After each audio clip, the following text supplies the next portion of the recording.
Hi friends, నమస్తే అండి. ఈరోజు మళ్ళీ చేపల పులుసు చేస్తున్నాను. మళ్ళీ అని ఎందుకన్నానంటే ఆల్రెడీ ఒకసారి మన ఛానల్లో చేపల పులుసు పెట్టానండి. అది వేరేలా చేశాను, ఇది వేరే స్టైల్లో చేస్తున్నాను ఫ్రెండ్స్.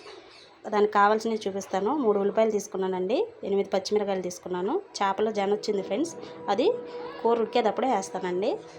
ఈ చేప ముక్కలు శుభ్రంగా కడిగి పెట్టేసుకున్నానండి. ఎందుకంటే చేపలు ఎంత కడిగినా సరే నీసు వాసన వస్తుంది.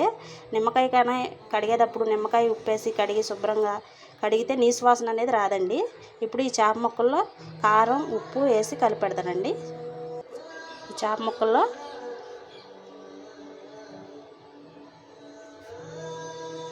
రెండు స్పూన్లు కారం వేసానండి. కొద్దిగా 1 స్పూన్ ఉప్పు వేసానండి. ఈ మొత్తం ముక్కలకే పట్టేలాగా కలిపేసుకుందామండి. చేప ముక్కలు ఉప్పు కారం కలిపేసుకున్నానండి. దీంట్లో అల్లం వెల్లుల్లిపాయ పేస్ట్ కూడా వేస్తాను నేను. ఈలోపు ఈ ఉల్లిపాయ పచ్చిమిర్చి నూనెలో వేపుకోవాలండి. ఓకే ఫ్రెండ్స్, పొయ్యి మీద గిన్నె పెట్టేసాను కదా, ఇప్పుడు ఆయిల్ పోసుకోవాలి. ఆయిల్ పోసుకుంటున్నానండి. చేపల కూరల కల్లా నూనె ఎక్కువ ఉంటే బాగుంటుంది.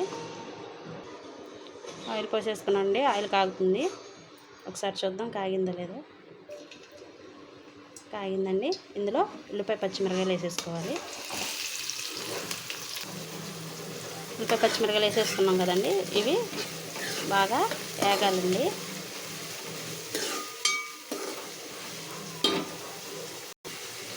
వేగుతున్నాయి కదండి, ఇందులో కరివేపాకు వేసేసుకుందాం.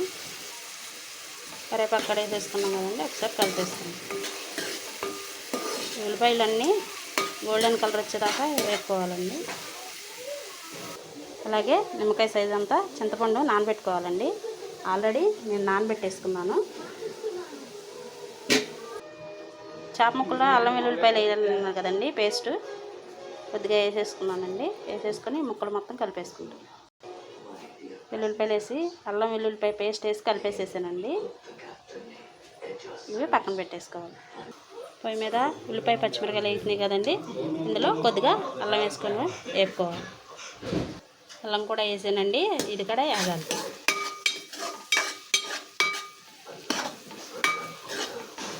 చేప ముక్కల్లో కొద్దిగా వేసుకున్నానండి అల్లం వెల్లుల్లిపాయ పేస్ట్, దీంట్లో కూడా కొద్దిగా వేసుకున్నాను. ఇది మొత్తం పచ్చివాసన పోయేదాకా వేపుకోవాలి. అల్లం వెల్లుల్లిపాయల పేస్ట్ వేసిన తర్వాత ఎగిపోయింది కదండి, కొద్దిగా పసుపు వేసుకుందాం. అందులో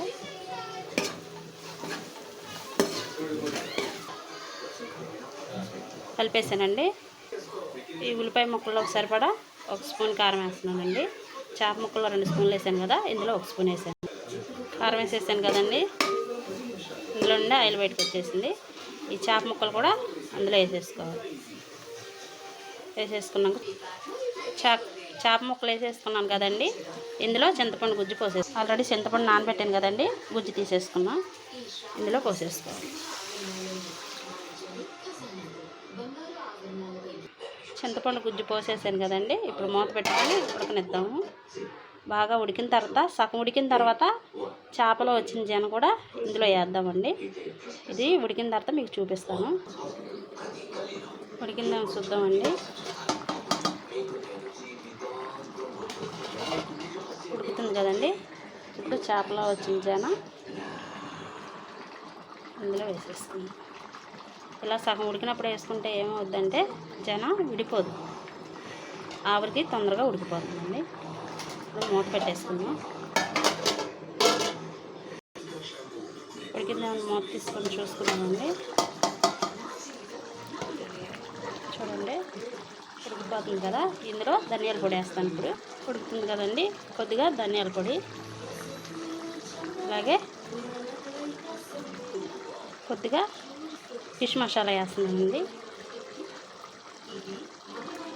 ఇది ఒకసారి చేపల కూర దాకనే ఇలా తిప్పుకుందామండి. ఇలా తిప్పితే ముక్క ఇళ్ళిపోదు, చక్కగా ఎట్లా ఉన్న ముక్క అలాగే ఉంటుంది. పొయ్యి మీద పెట్టేసుకున్నాం కదండి, మూత పెట్టేసుకొని దగ్గర పడేదాకా ఉడుకున్నాం. అంతేనండి, అయిపోయిందేమో చూద్దాం. అయిపోయిందండి, దగ్గర పడిపోయింది.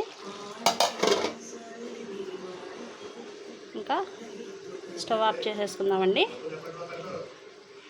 ఎప్పుడు ఎప్పుడు చేపల పులుసు ఒకలాగే కాదండి, అప్పుడప్పుడు ఇలా కూడా ట్రై చేయండి, చాలా బాగుంటుంది. ఈ వీడియో మీకు నచ్చితే లైక్ చేయండి, షేర్ చేయండి, కామెంట్ చేయండి ఫ్రెండ్స్. Thank you, bye.